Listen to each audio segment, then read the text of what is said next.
예, 우리 곁의 양, 우리 밖의 양이라는 제목으로 하나님 말씀 증거하도록 하겠습니다.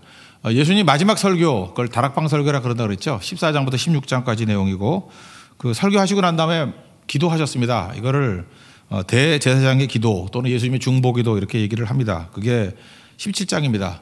17장 내용은 세 가지 내용을 중보기도 했다고 그랬죠. 첫 번째는 자기 자신을 위한 기도, 1절부터 8절. 그 다음에 제자들을 내게 맡겨주는 사람을 제자하잖아요. 제자들을 위한 기도, 9절부터 19절. 그리고 오늘 마지막 파트입니다. 20절부터 26절까지는 이제 미래 제자를 위한 기도 또는 믿게 될 사람을 위한 기도, 그렇게 나눌 수 있다는 것입니다. 기도란 게 뭡니까? 하나님께서 우리에게 이미 베풀어 주실 은혜가 있는데 은혜를 현재화시키는 게 기도라는 거예요. 그러니까 수령하는 거죠. 뭐 이렇게 택배가 왔습니다. 그러면 받아가야 될 거 아니에요. 보냈지만 받아가는 것이 기도라는 것입니다. 그래서 받는 채널이 기도 없으면 실현되지 않습니다. 현재화되지 않습니다. 그래서 기도해야 된다는 거. 이미 주신 은총을 누리는 길이 기도에 있다라는 것입니다. 에스겔서 36장 37절에 뭐 잘 기억하시는 말씀이죠. 하나님 이렇게 말씀하셨어요. 이스라엘 족속이 이같이 자기들에게 이루어 주시기를 내게 구하여야 할지니라. 그 앞에 그래도예요. 하나님이 다 허락하셨다 할지라도 그래도 이스라엘 족속이 이같이 자기들에게 이루어 주시기를 내게 구하여야 할지니라. 그러니까 이미 다 허락한 거라 할지라도 기도해야 수령할 수 있다. 받아갈 수 있다. 그래서 우리가 꼭 기도를 꼭 배워야 된다라는 것입니다. 세 번째 파트, 미래 제자를 위한 기도인데 20절을 한번 읽겠습니다. 시작. 내가 비옵는 것은 이 사람들만 위함이 아니요 또 그들의 말로 말미암아 나를 믿는 사람들도 위함이니. 그러니까 우리는 눈에 보이는 게 우리 곁에 있는 사람들이죠. 곁에 있는 양들만 바라볼 게 아니라 우리 밖에 있는 양들, 그러니까 곁이 아니라 밖에 있는 것들도 바라보는 이 밖에 대한 비전을 갖고 있어야 된다, 이렇게 말하고 있습니다. 그래서 요즘에도 좀 약간 어르신들은 그런 표현 쓰기도 하고 또 일상 젊은이들도 그런 말 쓰기는 하대요. 기신자라는 말이 있죠. 기신자, 이미 믿는 사람들, 기신자. 그러니까 기신자에 반대되는 말이 미신자죠. 미신자, 아직 믿지 않은 사람. 믿긴 믿을 테인데 아직 믿지 않은 사람.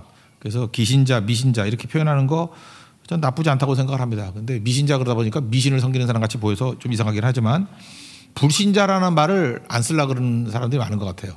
안 믿는 사람이라기보다도 지금은 안 믿고 있지만 장차 믿을 사람, 그러니까 소망에 관한 표현이죠.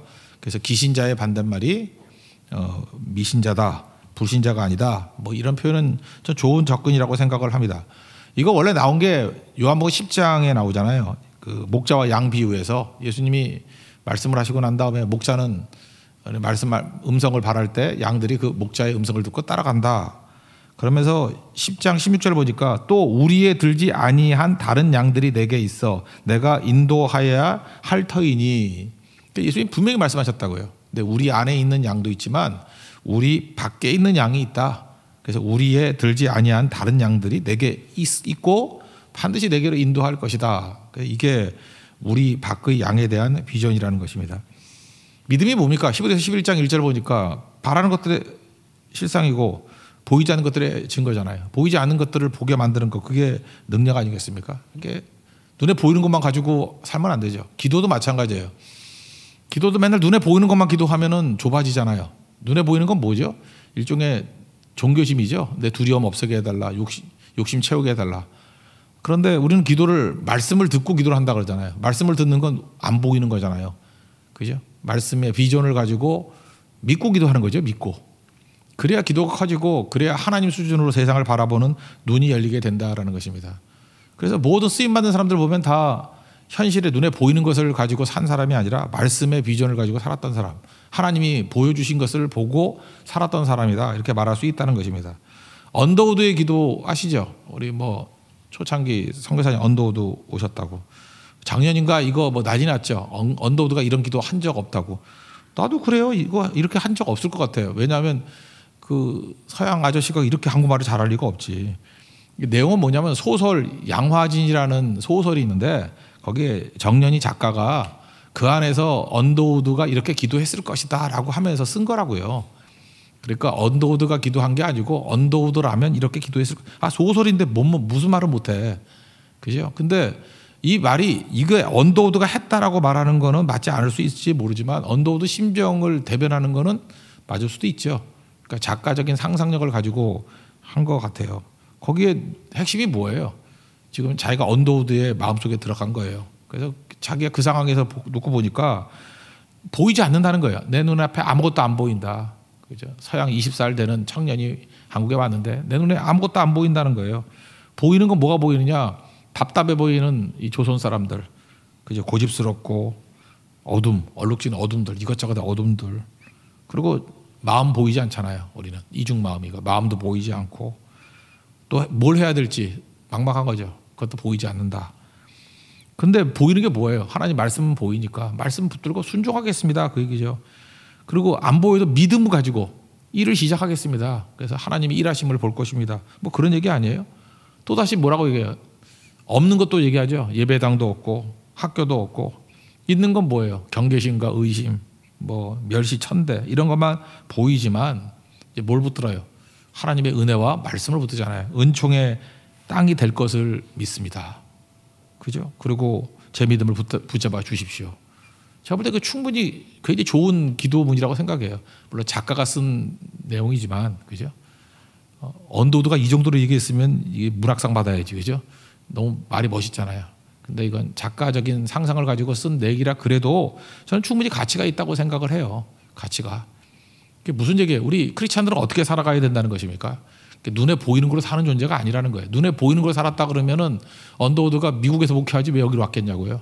눈에 보이는 걸로 말한다 그러면 열려있는 곳을 가지고 왜 조선 땅에 들어왔겠냐고. 아무것도 안 보이는데 그의 마음 가운데 뭐가 있는 거예요?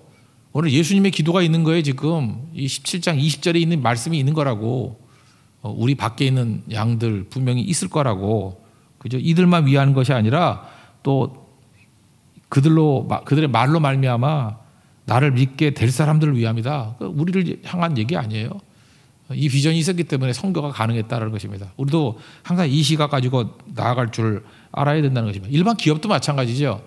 기업도 눈에 보이는 것만 가지고 산다 그러면 그 되겠어요? 제일제당 하나 예를 든다 그러면 CJ 그룹이요. 제일제당 아니에요. 그 설탕 만드는 데 아니에요. 설탕 잘 팔렸다고. 그 다음에 밀가루 만들었어요. 백표인가? 백곰표? 예. 나 잘 모르겠어. 백곰표죠? 예. 그거 밀가루 만들었다고 여기 밀가루 만들고. 옛날에 뭐 사카린 밀수도 하고 이상한 데 했어요, 여기. 아세요, 그거? 이병철 회장 그래서 구속도 되고 막 그랬었는데. 구속이 됐나 안 됐나? 안 됐나 뭐야. 내가 볼 때 그 큰 문제가 있었던 때였다고. 근데 여기가 눈에 보이는 거예요. 지금도 밀가루도 잘 팔리니까, 설탕도 잘 팔리니까, 사카린도 잘 팔리니까 이걸로 문제가 없어. 그러면 회사 망했지. 지금 뭐 설탕 만드는 회사가 뭐 얼마나 남아 있겠어. 근데 제가 외국에 나가 보니까요, 그 CJ 그룹 그러면 우리는 그 영화 산업 뭐 이런 거에 익숙해져 있는데 이게 바이오 그룹으로 유명하더라고. 그러니까 전 세계 그 사료 있죠, 사료. 제가 이거 적어 왔어요. 동물 사료. 그 트롭토판, 라이신, 말린 뭐 이런 거 있잖아요. 그래서 동물 사료들 있잖아요. 동물. 왜 그러냐면 미국 같은 데서 소도 키우고 막 그러잖아요. 그런 엄청난 사료 전 세계 1위 기업이 CJ예요. 동물 사료. 이 시장을 다 잡았어. 그러니까 사람 먹이는 것보다 동물 먹이는 게 더 유명한 회사예요. 바이오 회사. 그리고 우리한테 익숙한 건 또 뭐죠?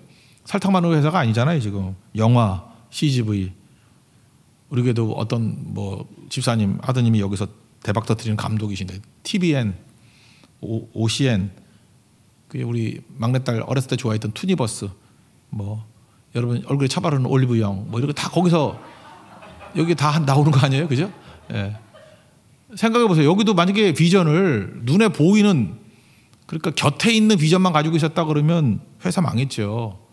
그죠? 이렇게 밀가루 팔면서도 뭘 생각한 거예요? 그 다음을 생각하니까 그걸 R&D 그러잖아요. 리서치 앤 D가 뭐예요? 디벨롭먼트. 이렇게 그 연구개발비 이런 거 투자해서 다른 곳으로 나가고 막 그러잖아요. 다각화도 시키고. 이게 다 어디서 나온 개념이에요? 예수님 마음이죠. 예수님 마음. 우리 안에 있는 게 다가 아니고 우리 밖에 있는 더 큰 것이 있다. 그걸 붙들어라. 예, 그게 예수님 말씀이라는 것입니다. 우리 잊지 말고 그죠? 이 말씀 가지고 설 수 있는 그런 하나님의 종이 되어야 된다는 것입니다. 그래서 미래 제자를 위한 기도. 그러니까 안에만 바라볼 것이 아니라 여기 넘어서 있는 더 큰 비전을 바라볼 줄 알아야 된다. 이게 핵심이라는 거예요. 그럼 구체적으로 어떤 목표를 가지고 살아야 되느냐, 가지고 이렇게 우리 밖에 있는 비전을 가져야 되느냐. 하나됨이라는 거예요. 하나됨. 그게 가족이라는 개념이라는 것입니다. 하나됨. 21절부터 23절까지 읽겠습니다. 시작. 아버지여, 아버지께서 내 안에 내가 아버지 안에 있는 것 같이 그들도 다 하나가 되어 우리 안에 있게 하사 세상으로 아버지께서 나를 보내신 것을 믿게 하옵소서. 내게 주신 영광을 내가 그들에게 주었사오니 이는 우리가 하나 된 것 같이 그들도 하나가 되게 하려 함이니이다. 곧 내가 그들 안에 있고 아버지께서 내 안에 계시어 그들로 온전함을 이루어 하나가 되게 하려 함은 아버지께서 나를 보내신 것과 또 나를 사랑하신 같이 그들도 사랑하신 것을 세상으로 알게 하려 함이로소이다. 그러니까 하나됨이라는 것을 좀 쉽게 얘기하면 가족됨이라고 표현하는 게 더 맞는 것 같아요. 그죠? 어떻게 우리 밖에 있는 양들을 다 주께로 이끌 수 있냐면 하나됨의 원리라는 것입니다. 마귀는 분열을 일으킨다 그랬죠. 오늘 새벽에도 그 사사기 중에 공부하고 있는데 아비멜렉 9장 같은 데 아비멜렉 보면 분열 일으켰잖아요. 그죠? 이렇게 세겜과 뭐 아닌 것들, 가알과 아닌 것들, 잠깐 분쟁 일으키니까 분열의 특징이 뭐예요? 상처가 나잖아요. 분열 일으키면 상처가 난 사람의 특징이 뭐죠? 이렇게 모난 부분이 있으니까 자기도 상처가 나지만 다른 사람도 찌르잖아요. 피 흘리죠. 그러니까 모두가 상처를 입게 되는 거죠. 그래서 이게 치유하는데 시간이 좀 걸리고 상처 회복되는데 시간이 걸린다라는 것입니다. 그러니까 이런 것들을 다 싸매면서 가는 게 하나됨이죠. 그래서 제일 좋은 게 가족됨이에요. 하나됨이란 건 다른 게 아니라 가족됨이에요. 가족은 그래도 하나잖아요. 그죠? 피는 물보다 진하다고 하나 되는 거. 그래서 하나됨을 그냥 가족됨이라고 이해하면 제일 정확하다고 생각합니다. 이거 병행해서 해석할 수 있는 게 에베소서 2장 19절부터 22절까지인데 그러므로 이제부터 너희는 외인도 아니요. 그러니까 외국인 아니고 나그네도 아니요. 나그네도 아니라 그랬고. 그러니까 나그네가 뭐예요? 아웃사이더도 아니고. 그다음에 오직 성도들과 동일한 시민이요. 우린 시민이고 또 하나 중요한 표현인데 하나님의 권속이다. 이 권속이 뭐냐? 가족이라는 거예요. 그리고 예수님 믿고 난 다음에 이렇게 시민이 되었고 가족이 되었다. 이게 하나됨이라고요. 하나됨. 근데 그 어떻게 해서 하나됨을 이루어 가느냐 하면은 20절을 보니까 사도와 선지자의 터 위에 세우심을 입은 자고 모퉁이 돌이 그리스도 예수고 건물마다 서로 이렇게 연결되어서 성전으로 지어져 가고 또 그리스도 안에서 함께 지어져 간다. 뭐 이런 표현이 나와요. 그러니까 하나됨이 뭐냐 하면은 기초는 예수님이고요. 모퉁이 돌이. 그리고 사도들과 선지자 그러니까 하나님 말씀이죠. 그들이. 이 말씀이 그 터라고요. 모퉁이 돌이 예수님이고 말씀이 터가 되고 그리고 각 성도들이 연결하여서 성전이 되어가고 있고 그 다음에 지어져 간다. 이렇게 진행형으로 돼 있어요. 이게 교회고 이게 하나됨이라는 것입니다. 그러니까 교회 하나됨이란 건 뭐냐면은 세력을 바둑을 친다 그러면 세력 바둑이에요. 이렇게 하나 있는 대마를 살려놓고 거기에 갖다 붙이기만 하면 다 생명이 붙겠죠. 그래서 전체가 살아가는 거. 불로 친다 그러면은 아주 세게 타오르는 불길이 있어요. 거기에 젖은 장작이라 할지라도 거기 집어넣으면은 같이 타오를 수 있겠죠. 그 하나됨의 개념이 그거라고요. 하나의 생명체가 있어서 거기에 계속해서 합류되는 것들이 있어서 다 같이 하나 되면서 하나됨의 그 생명 덩어리가 더 커져가는 거. 그게 교회고 그게 성도의 모습이다. 성경은 이렇게 얘기하고 있다는 것입니다. 그래서 우리 밖에 양들을 그렇게 하라는 거예요. 그래서 양떼에 다 같이 집어넣어야 되는데 양떼가 살아있어야 되겠죠. 그래서 우리 밖에 있는 양들을 데려와서 살아있는 양떼 안에 집어넣어서 전체로 큰 양떼를 만들어라. 그런 개념입니다. 그러니까 이 개념에서 우리가 조금 전에 우리 일부러 제가 찬양을 했는데 예배기도 성교성 이렇게 얘기했는데 전도가 가능하기 위해서 필요한 게 뭐냐. 전도만 잘해서 되는 게 아니라는 거예요. 앞에 있는 예배가 살아있어야 돼요. 예배 공동체가 돼 있어요. 여러분 그냥 따로 전도한다고 전도가 되는 거 봤어요? 안 되죠.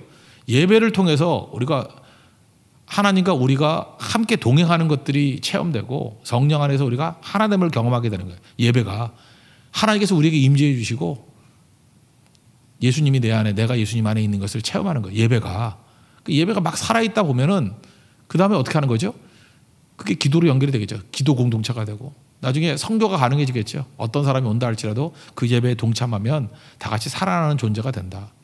그래서 우리가 성교 갔을 때도 전략을 그렇게 짰잖아요. 이게 성경의 원리거든요. 모든 성교가 다 예배 아닙니까? 예배. 그죠? 먼저 믿는 사람들이 뜨겁게 예배를 드리고 초청이 오는 거죠. 그래서 함께 예배를 드리면서 예배자로 세워지는 거. 그게 최고의 그 성교 전략이더라고요. 이게 요한복음 17장의 말씀이에요. 하나됨의 덩치가 커가는 거예요. 이렇게 쭉 퍼져나가는 거라고요. 그래서 모든 교회가 하나라 그러잖아요. 하나의 교회에 지교회가 있듯이. 그게 다 큰 덩치에서 교회가 커가는 방식이다. 그러니까 내용은 뭐예요? 하나됨이고 그것을 성경은 가족이다. 이렇게 얘기한다는 것입니다. 그러므로 작은 단위에서부터 우리가 뭘 경험해야 되냐면 하나됨을 경험해야 되는 거예요. 그래서 오늘 17장에 나오는 얘기를 좀 요약해서 설명한다 그러면 하나됨은 어디서 경험할 수 있냐? 하나님을 통해서 경험할 수 있어요.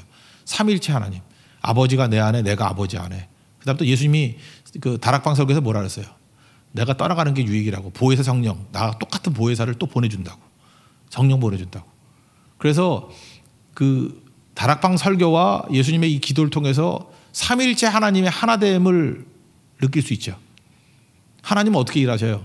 성부 하나님께서는 교회 가시고 구원을 교회 가시고 그 다음에 성자 예수님은 실행하시고 십자가 지시고 피 흘리시고 성령 하나님께서는 우리에게 적용해 주신다고. 근데 그 모든 것들이 엇박자가 아니고 다른 방향이 아니라 같은 것을 향해서 나아가는 하나잖아요. 삼위일체. 그래서 하나님을 통해서 하나됨을 느끼는 거예요. 그래서 성부, 성자, 성령에 대해서 하나됨을 계속해서 배우는 거예요. 우리가 하나님이 일하시는 방법, 우리도 이렇게 일을 해야 되는 거구나. 그죠? 그 다음에 또 뭘 배우는 거예요? 예수님과 우리와의 관계죠. 그래서 교회는 어떻게 해야지 하나가 될 수 있죠? 우리 성도끼리 이게 묶이려 그러지 아니하고, 그죠? 이렇게 한 사람 한 사람 성도들이 다 예수님과 묶이는 거예요. 예수님과 묶이고 예수님과 묶이고 다 묶여 있고, 그리고 난 다음에 뭐 소위 말하는 영적 지도자라 그러는 사람도 예수님께 나 자신을 묶어버리는 거예요. 내가 묶이는 거죠. 그럼 전체가 하나가 될 수 있는 거 아니겠어요? 그게 하나됨을 경험하는 거라고요.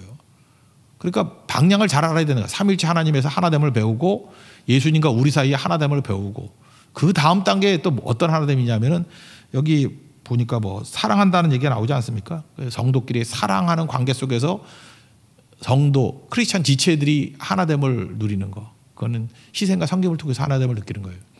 그래서 교회에서는요, 그냥 밥 먹고 하는 일이 딱 하나라고요. 하나 되게 만드는 거. 삼위일체 하나님의 하나됨을 찬송하고 예수님과 하나됨을 우리 한 사람 한 사람이 체험하고 그 사랑 안에서 성도끼리 서로 섬기고 하나됨을 체험하고 그래서 딱 가가지고 하나됨이 있느냐 그러면 성령이 역사하는 거고 이게 믿음이 있는 곳이고 하나됨이 없다 그러면 마귀가 역사하는 거예요. 마귀는 분열의 영이라니까요. 다 분열한다니까요. 그래서 분열된 곳에 간다 할지라도 하나님의 믿는 백성들이 가면은 하나됨을 이루게 만드는 거 거기에 파워가 있고 거기에 기적이 있고 거기에 능력이 있다는 거예요. 그래서 교회를 뭐라 그래요? 가족이라 그래서 우리 형제님 자매님 이렇게 부르는 이유가 바로 거기에 있다라는 것입니다. 그러니까 교회가 하나 되게 만드는 힘이 어디에 있느냐? 가족됨에 있다는 가족됨. 이거를 잊지 말기를 바랍니다.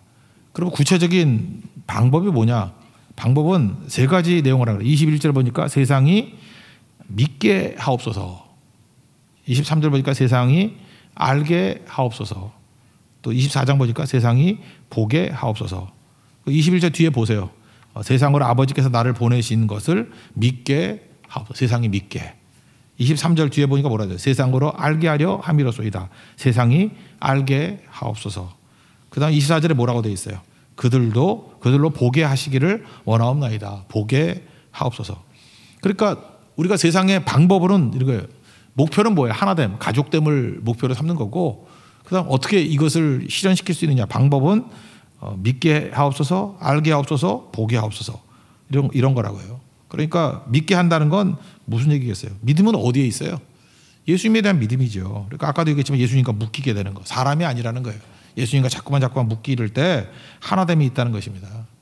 그래서 찬송가 288장에도 나오잖아요. 세상과 나는 간 곳 없고 구속한 주만 보이도다. 그래서 믿는 것은 예수님과 하나됨을 갖는 것 이것이 하나됨의 출발이라는 거예요. 이게 예수님에 대한 믿음이 없이는 절대 하나되지 못한다는 것입니다. 그래서 교회가 예수님과 묶이는 믿음이 없이 성도끼리 교제만 있어 놓으면은 그 이익을 중심으로 모이게 돼 있는 거거든요. 그거는 반드시 깨지게 돼 있다 그랬죠. 주는 사람은 더 줬다고 생각하고 받는 사람은 덜 받았다고 생각하고 섭섭하고. 그러니까 잠시 잠깐만 이게 거래로서 유지가 되는 거지 깨질 수밖에 없다라는 거예요. 그런 식의 접근을 해가지고는 안 되는 거고 그 예수님과 묶이는 그걸 뭐라 그래요? 그 말씀대로 살아가는 그 모습이 있어야 된다는 거죠. 세상에서도 하나됨을 추구하는데 세상의 하나됨의 특징은 뭐죠? 나처럼 되라는 거죠. 세상의 권력자들 보세요. 다 나처럼 되라. 내 생각에 들어오라 그런 거죠. 그래서 내 생각과 다르면 막 핍박하고 그러잖아. 그리고 나처럼 되지 않는다 그러면 나하고 다른 말하고 그러면 막 공격하고 세상은 그런 거라고요. 그래서 심지어 선과 악도 자기들이 다 결정해줘. 이게 옳은 거고 이게 틀린 거고, 그거 아니면 뭐 좀 독재국가 같은 데 뭐 잡아간다 그러고, 민주국가에서는 압력을 가하고 뭐 그런 거죠. 결국 세상의 모든 논리가 뭐예요? 나처럼 들어가, 나처럼. 기준이 나 중심이라고요. 근데 성경에서 말하는 건 뭐예요? 믿음 안에서 하나가 된다는 건 예수님에 대한 믿음이에요. NIBC, Not I but Christ. 그게 돼야지 하나 될 수 있다는 것입니다. 그 다음 나오는 게 뭐냐? 아는 것이에요. 아는 것. 아는 것에서 하나가 돼야 된다는 거죠. 이 말씀은 에베소서 4장 13절에도 나오는 건데, 우리가 다 하나님의 아들을 믿는 것과 아는 일에 하나가 되어 온전한 사람을 이루어 그리스도의 장성한 분량이 충만한 데까지 이르리니. 그랬죠. 믿는 것에 하나가 되고 또 하나가 뭐예요? 아는 것에 하나가 되라. 아는 만큼 믿게 되는 거죠. 그래서 우리 안다는 게 뭐예요? 성경 공부하고 그러는 거 아니에요? 하나님을 잘 믿기 위해서는 많이 아는 만큼 믿게 되는 거죠. 하나님이 어떤 분이신가, 어떻게 일하시는 분인가, 얼마나 전능하신 분인가, 하나님께서는 우리가 어떤 태도로 나아갈 때 받아주시는가. 오늘도 아침에 살폈을 때 그런 거 발견할 수 있죠. 회개인데 부르짖음인데 울부짖었다고 다 하나님이 들어주는 게 아니고 징징대는 울부짖음도 있죠. 그거는 복임이라 그러는 거. 근데 내용이 있었잖아요. 우리가 범죄했습니다. 우상숭배했습니다. 돌아갑니다. 이렇게 내용이 있을 때 하나님께서 약해지신다 그러잖아요. 하나님의 근심하신다. 오늘 제가 아침에 설명을 안 했지만 그 근심한다라는 말이 히브리 원문을 보면요, 마음이 쪼그라든다예요. 하나님 마음이 쪼그라든다. 그거 좀 이해가 되세요? 하나님 마음이 이렇게 쪼그라들었대. 그러니까 우리가 자꾸만 이렇게 회개하고 돌아오고 아버지께 맡깁니다. 불쌍히 여겨주세요. 그러면 하나님이 이렇게 쪼그라드시는 분이에요. 이거를 우리가 알았죠. 여러분은 관심 없어요, 그거? 알았잖아요, 이렇게. 알았잖아요. 알았으니까 우리는 어떻게 해야 돼요? 내가 범죄하고 깨졌다 할지라도 우리 하나님은 어떤 분이세요? 자녀들이 와가지고 내가 잘못했습니다, 아버지. 내가 처분을 하나님께 맡기겠습니다. 뭐 죽든지 살든지 뜻대로 행하시옵소서. 그러면 하나님은 어떠신 분이에요? 차마이즘 그랬잖아요. 차마 우리를 버리지 못하시고 마음에 근심하시는 분이라고. 근심. 하나님 마음이 막 쪼그라드는 분이라고 해요. 그걸 알았잖아요. 이것만 하나요? 하나님께서, 하나님의 본심은 우리 망하고 넘어지고 하는 게 아니라 우리 잘 되는 거, 번영하고 평화로운 거, 그걸 원한다. 뭐 예레미야에서 맨날 나오는 얘기 아니에요? 알았죠. 자꾸 알아가야 제대로 믿는 거라고요. 믿는 일에 하나가 되고 그 다음 뭐가 돼야 돼요? 아는 일에 하나가 가야 된다고. 그래서 교회가 전체적으로 하나님 말씀에 대해서 아는 것들이 막 이렇게 불타오르기 시작하면은 하나가 되는 겁니다. 그래서 성경 도외시해버리고 그냥 자기들끼리 모여서 뭐 친목회 비슷하게 있으면 절대 하나 되지 못한다는 거예요. 믿는 일에 하나, 그 다음에 아는 일에 하나. 그리고 마지막 단계에서 뭐라 그랬어요? 세상이 보게 해달라고. 세상이 뭘 봅니까? 하나님 백성들이 이렇게 하나됨을 가지고 살아가는 걸 보는 거예요, 세상이. 세상이 보게 해 주십시오. 특별히 뭘 봐요? 하나님께서 함께 하심을 보는 거라고. 그럼 세상은 그걸 통해서 하나님을 보는 거라고요. 창세기에 보면은 요셉이 그랬죠. 뭐 39장인가요? 거기 보니까 3절에 그 보디발 얘기입니다. 그 주인이 여호와께서 그와 함께 하심을 보며, 믿지 않는 사람도요 본다는 거예요. 하나님이 요셉과 함께 하심을 봤답니다. 또 여호와께서 그의 범사에 형통하게 하심을 보았더라. 이 얘기죠. 뭐 얼마 전에 살폈던 거 이삭도 그랬지 않습니까? 이삭한테 아비멜렉이 와가지고 뭐 언약 맺자면서요, 브엘사바에서 이렇게 싸우지 말자고.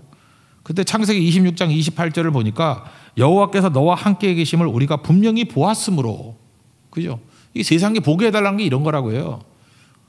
세상은 우리가 뭘 하겠다 그럴 때 그런 걸 보는 게 아니고, 우리가 하나님과 동행할 때 세상은 하나님을 봐요. 하나님께서 우리와 함께 해주셔서, 동행이죠. 함께 하셔서 우리에게 능력 가운데 일을 이루실 때 세상은 그걸 본다고. 떠들 때 보는 게 아니고. 그래서 우리 밖에 있는 양들을 주께로 이끄는 방식이 뭐냐? 세 가지라는 거예요. 그들로 하여금 믿게 하옵소서. 그죠? 우리 믿는 것을 보게 하옵소서. 또 알게 하옵소서. 그죠? 하나님이 알아가는 것들을 보게 해달라고. 그 다음에 세상이 이 모습을 보게 해달라고. 이 3단계예요, 3단계. 그러니까 우리는 뭐 세상에 대해서 교회를 일하는 곳이 아니에요. 여러분들이 우리 곁에 있는 사람들을 하나 되게 만들고 우리 밖에 있는 사람들까지도 다 주께로 이끌 수 있는 방법은 뭐 일하려고 그러지 말고 믿는 일에 하나가 되십시오. 믿으십시오. 그러면 다 같이 다 믿는 거예요. 하나 믿음으로 똘똘 뭉치고. 그러면 이제 한계가 있잖아요. 더 커지는 믿음은 뭐예요? 아는 일이 하나가 되는 거예요. 아, 하나님 알았습니다. 그러니까 다 말씀 앞에 알아가는 거죠. 그럼 믿음이 커지는 거예요. 그러면 그 속에서 하나님께서 일하시겠죠. 그죠? 요셉에 함께 하시는 하나님을 보듯이 또 이삭과 함께 하시는 하나님을 보듯이 그 세상이 그걸 보는 거예요. 그걸 통해서 우리 밖에 있는 양들까지도 하나 되게 만드신다. 오늘 되게 복잡한 것 같이 보지만 이 얘기예요. 다시 한번 얘기하면 정리하면 이거예요. 예수님께서 마지막 마무리를 지면서 야, 내가 곁에 있는 이 제자들, 내게 보내신 자들, 너희들도 하나가 돼서 이렇게 사역해라. 그렇게 말씀하셨습니다. 거기서 끝내버릴 수 있는데 우리 밖에 있는 양들도 있다라는 거예요. 그거에 대한 마음을 놓쳐서는 안 된다. 근데 그 우리 밖에 있는 양들을 커버하는 내용이 뭐냐. 이거 지금 17장이 어렵다고 느끼는 이유가 뭐냐면 제자들하고 했던 얘기의 반 이상이 오버랩이 돼요. 같은 얘기를 하고 있어. 제자들도 하나가 되게 달라 그랬잖아요. 너희들 믿게 하나 되게 만드는 원리나 우리 밖에 있는 양들 하나 되게 만드는 원리나 똑같은 거야. 하나 되면 가족이거든. 너희들이 우리가 가족이지 장차 올 양들도 우리 가족 안에 포함되는 또 다른 형제와 자매야. 그러면 그들에게 어떤 방식으로 해야 되냐면 이게 오버랩이 되는 거예요. 제자로서 해야 될 일과 똑같은 거죠. 믿는 것을 보게 해달라. 아는 것을 보게 해달라. 그리고 그들이 그것을 보게 해달라. 세상이 그걸 보면은 이 전체적인 하나에 그들이 포함되게 될 것이다. 그러므로 교회가 할 일은 항상 처음부터 다시 하는 거예요. 예배자가 돼야 돼요. 기도자가 돼야 돼요. 그래야만 선교자가 될 수 있습니다. 믿습니까? 이걸 꼭 붙들고 나아가라는 게 예수님의 마지막 기도예요. 그러므로 이건 방법론이라는 것보다는 우리의 신앙의 모습이 온전하게 서 있게 됩니다. 그러면 하나님께서 우리를 통해서 우리 밖에 있는 양들까지도 붙여주시는 승리를 주신다. 그런 약속입니다. 예수님의 이 기도 우리 놓치지 않고 항상 이 기도를 통해서 양들을 세워나갈 수 있는 믿음의 종 되기를 축원합니다. 자리에서 일어나겠습니다. 나는 믿네 찬양하고 기도합시다.